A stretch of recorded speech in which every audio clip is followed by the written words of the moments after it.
What if I told you I have 9 watches currently in rotation? 10 if you count today's wrist check, but every one of these brings something a little bit different to the table.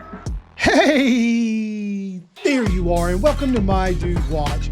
My name is Jason, and today you are right on time because we're talking about 9 watches that currently get a lot of wrist time from me. You do not want to miss this. This is going to be fun. You know the deal. Grab a snack, pull up a chair, and let's talk watches.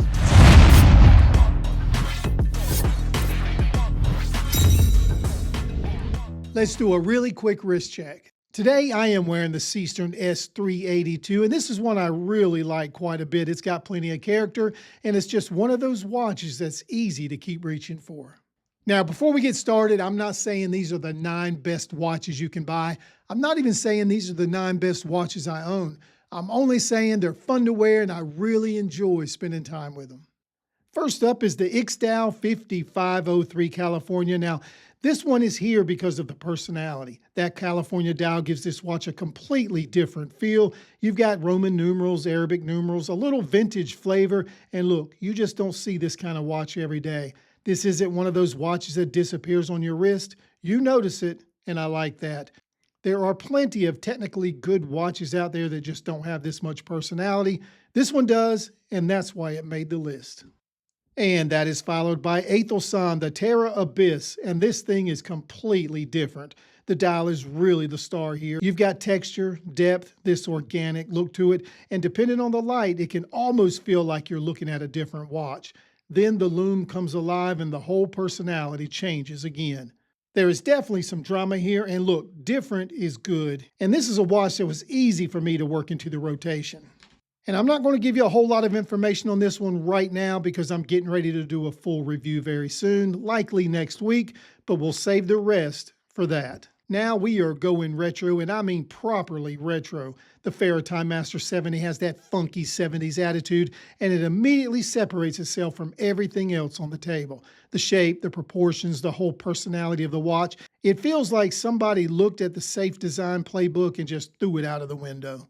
And I love that. Not every watch needs to be a diver. Not every watch needs to look like something we've already seen 100 times. Sometimes you just want something fun, something with a little swagger, and the Time Master 70 definitely has that.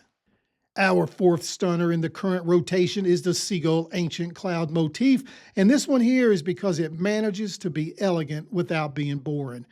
You get that traditional dress watch feel, but the dial gives it its own identity.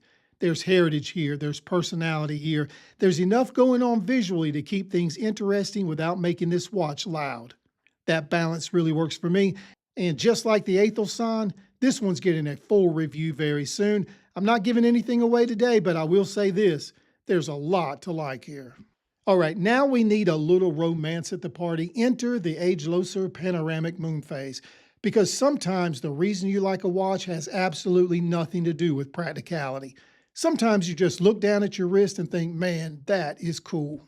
And having a big moon phase display will do that. Is it necessary? Absolutely not. Is it awesome? 100%. This watch reminds me that watches don't always have to be tools. Sometimes they can just be beautiful objects, and this one definitely knows how to put on a show. Okay, we just went from romantic to Vancouver's Blood and Thunder. This watch is here because it's got presence. Mine brings bronze into the mix, and bronze is one of the materials that actually changes with you. It develops character, it ages, and it starts becoming your watch. And honestly, this fits the Blood and Thunder perfectly. There is absolutely nothing timid about this thing. It's substantial, it's rugged, it looks like it showed up ready for an adventure. Out of all 9 watches here, this one might have the loudest voice in the room. And next up is a Skyrim wrist skeleton, and this one is here because of pure visual impact.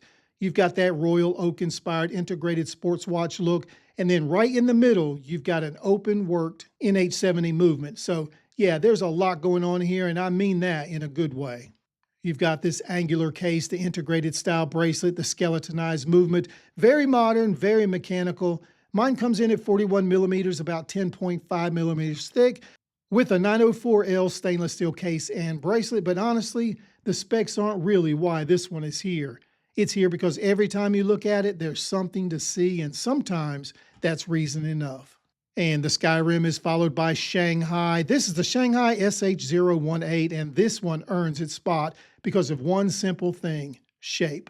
Look around most watch collections and what do you see? Round diver, round field watch, round dress watch, round everything. So when you throw a square watch into the mix, it immediately changes the conversation. The SH018 has its own visual identity. It doesn't look like anything else sitting on the table, and I think that matters because sometimes variety isn't about adding another complication. Sometimes you just need a completely different silhouette. And finally, the Heimdallr H15, because after moon phases, bronze cases, California dials, and skeleton movements, a square watch, sometimes you just need a good diver. Sometimes you can grab it, put it on, and roll. That's really the appeal here. It's straightforward, capable, and easy to wear. No big speech required, and honestly, I think every collection benefits from at least one watch like this. This is a watch you don't have to think about, you just wear it. Well, there you go, 9 watches in my current rotation. We put links in the description just in case you want to go there and check them out and see if any of these are right for you. And we are just about ready to wrap up this video, but before we do, let's announce the winner for the Addiesdive AD2552. And the winner is Katie Mann 1690. Congratulations to you. You are the winner of the Addiesdive AD2552. Now, make sure you reach out to me at my email, info@mydudewatch.com. That's info@mydudewatch.com, and we will work out the logistics. Congratulations again. And also thank you to everyone that entered and all of you that continues to support the channel. Hey, we made it to the end of another video. Thank you for doing that. We appreciate you watching. If you enjoyed what you saw today, please take the time to like this video and subscribe to the channel. It'll only take you a second, but it really does help. All right, guys, we're checking the time, and it is time to wrap this up, so we will close the show. My name is Jason with My Dude Watch. We'll do it all again next time, but wait, don't forget, dudes can't be late.